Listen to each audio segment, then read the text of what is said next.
Hello. This is next installment of my recovery videos that I'm doing to help people understand what my recovery sometimes seems like. I'm almost 27 years recovering, and I have people who have inspired me um, and helped me find my way. At times, it seemed like I was walking in the dark because I kind of decided to get clean on my own. Clean, change my lifestyle. And I walked in blind because nobody in my immediate family abused alcohol the way that I did. And losing my father at age 7 certainly didn't help to have someone who could be a guiding mentor. Of the people I've chosen as people to inspire me, they were all very strong people. They were determined, and as a kid, I remembered being very bullheaded, very determined person, and I always thought determination would carry me through anything. It will if you know the right direction to go. Uh, the strength I find in these people help me find my way. I've sometimes made choices, even in sobriety, that have led me down dark paths, uh, depressing paths. And, I believe depression has been a part of my life since my dad passed. I was one of those rare people that did not get to see their parent in the funeral home when they passed, nor did I get any help grieving. So I have my own way of grieving that might seem strange to some people, but the one thing I held on to, because a lot of times people would not talk about my father's death, it was a car accident. It was, as far as I know, a blowout. The car flipped and he was killed instantly. Because he didn't talk about my father, and my father was my best friend.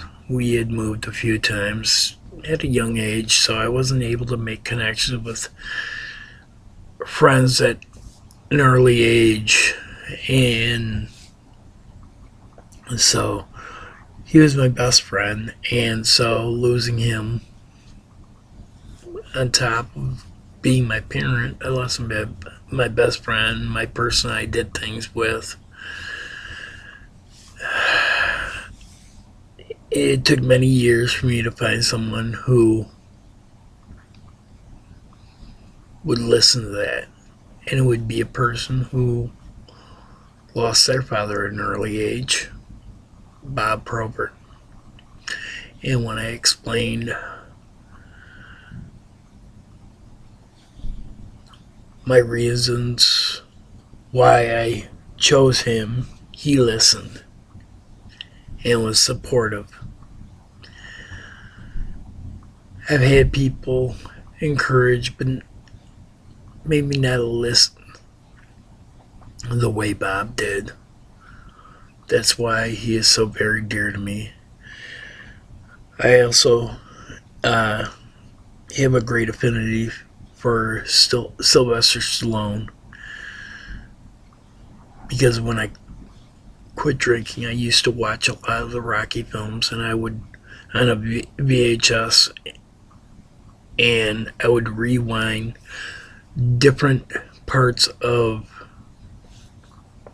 the scenes where Rocky or another character spoke, and the words were relatable to my life.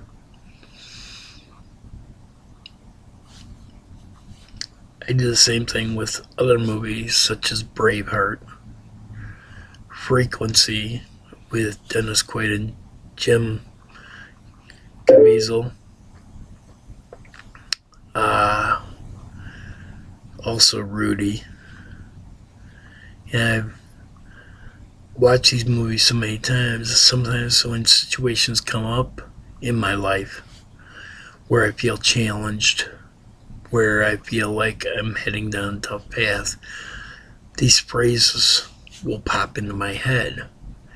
And part of me will go, because I have a fair amount of movies I do this with, I sometimes have to say, is that Rudy?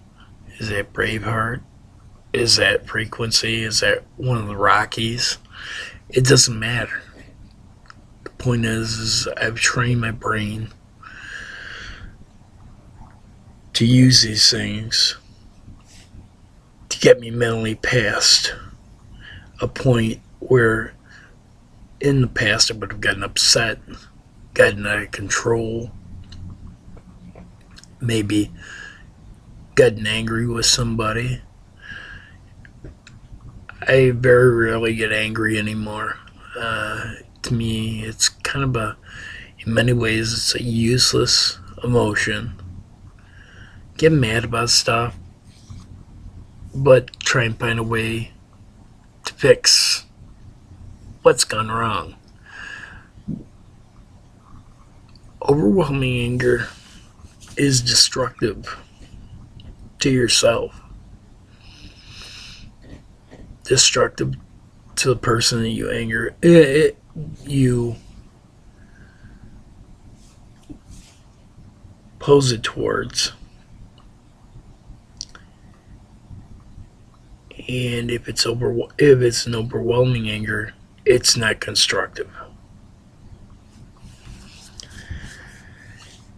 In my life, I used to be a hothead. I am no longer.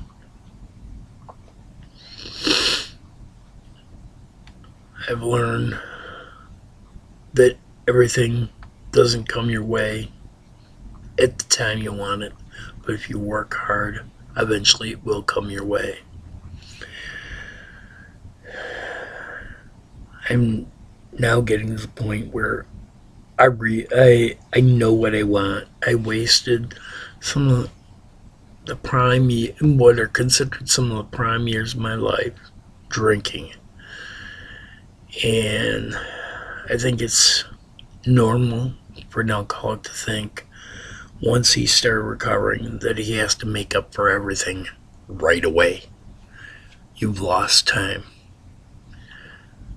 Things come in God's time, in life's time.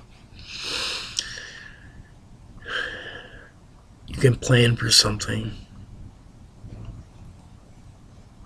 and life intervenes. God has other plans. He has other lessons for you to learn as you grow in your sobriety.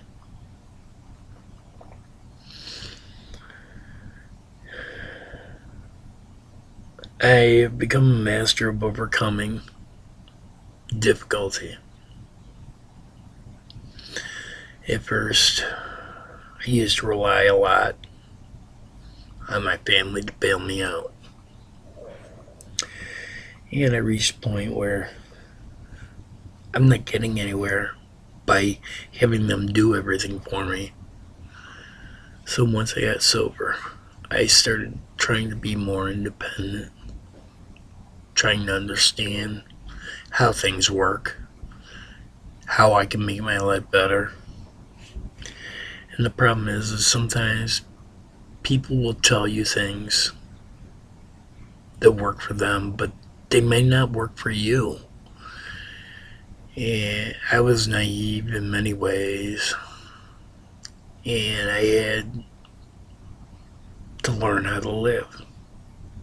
Not having a father growing up there are things that only a dad can teach a son.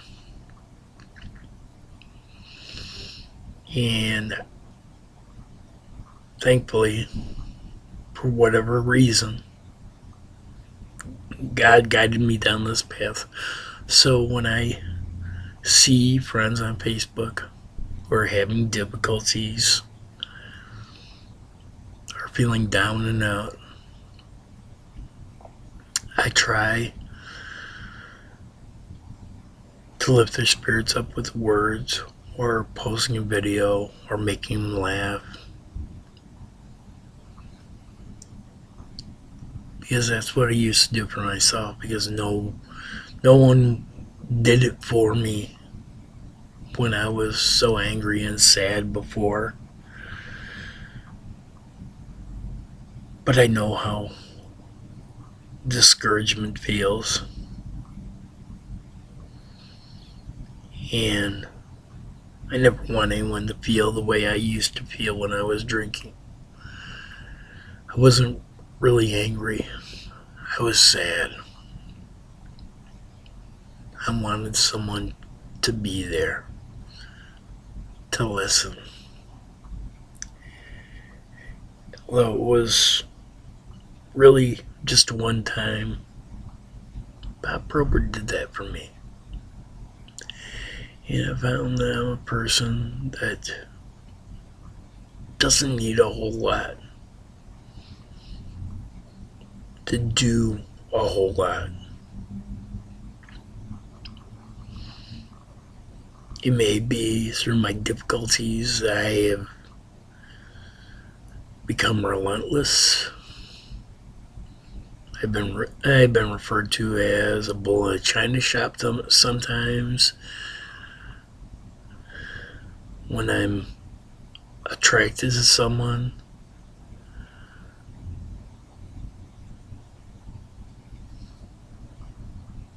I see the good in people, and sometimes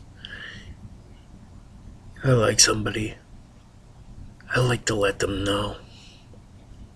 Tomorrow isn't guaranteed for anyone. Difficulties come and go. We all need somebody else.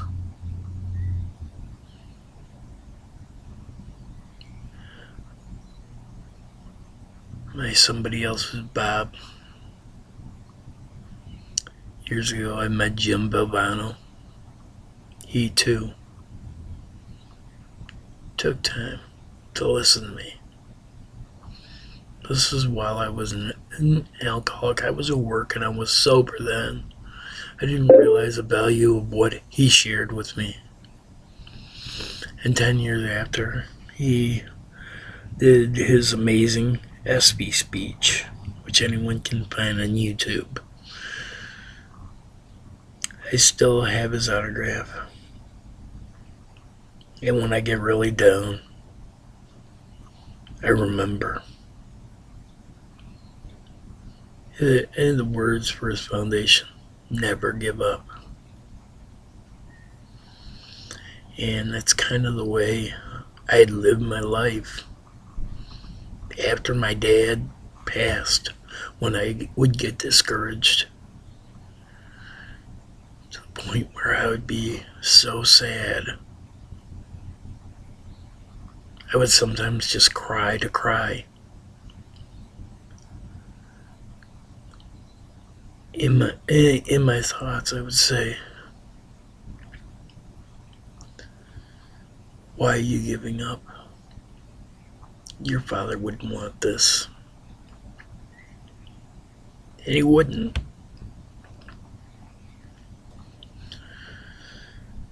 We owe it to anyone who's going through a discouraging time to try and encourage them in a way that allows them to shine their brightest light on the rest of the world. These things are important. Everyone has something to offer. It may not be for you, but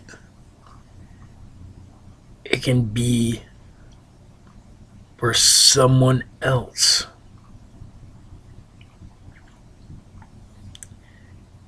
And allowing someone to develop and shine their greatest light to benefit someone who is down and out, discouraged, is the greatest gift someone can give to someone else. Even if it's what their gift is something that you have no interest in.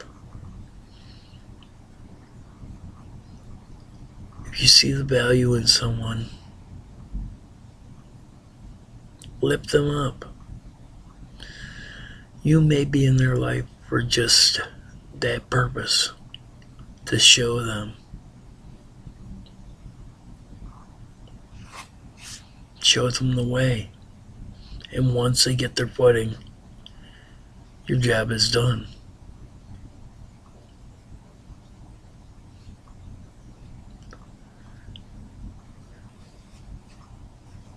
This video might not be what I intended it to be,